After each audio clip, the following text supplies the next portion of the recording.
In this video, I'm going to show you the structure that you should use when you're trying to answer A-Level Geography AQA 20-mark questions.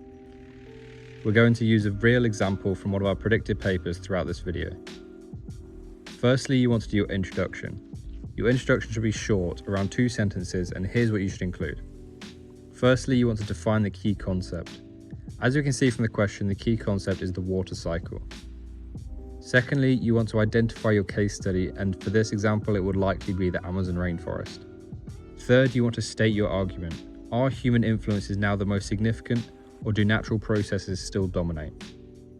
That's your line of reasoning, and examiners love it when you make that clear right from the start. Next, we move on to paragraph 1. Your first paragraph should always tackle the main side of the argument. Here, that's human activity. Start with a clear topic sentence, something like, human activity has had major influences on the water cycle in tropical rainforests. Then give examples, in this case, deforestation, agriculture, or infrastructure projects. Then explain how these change key processes such as interception, infiltration, and evapotranspiration, and link it back to the question, and show why these changes make human influence significant. That's your AO1 knowledge marks, plus AO2 analysis marks. Your second paragraph can either build on more human impacts or start to contrast with natural ones. Both approaches here are fine. If you stick with human, you might talk about things like dams, mining, or pollution, explaining how each alters water flow or storage. If you move on to natural processes, explain how they differ and whether they still have greater control. The key phrase here is always to what extent. You're constantly comparing significance, not just listing causes. Then we go on to paragraph 3. By the third paragraph, you should definitely include the other side of the argument, natural factors here. Discuss things like climate patterns, convectional rainfall, or vegetation feedbacks, and explain how they maintain the water cycle. Next, we'll move on to our conclusion.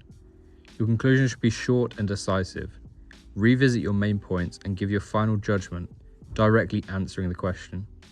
So here, you'd enter by clearly stating whether human activity has become the most significant influence on the water cycle, or if natural processes still dominate, and justify your reasoning in 1 or 2 sentences.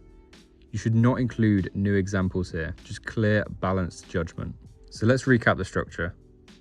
Firstly, we have the introduction where you define and state your argument.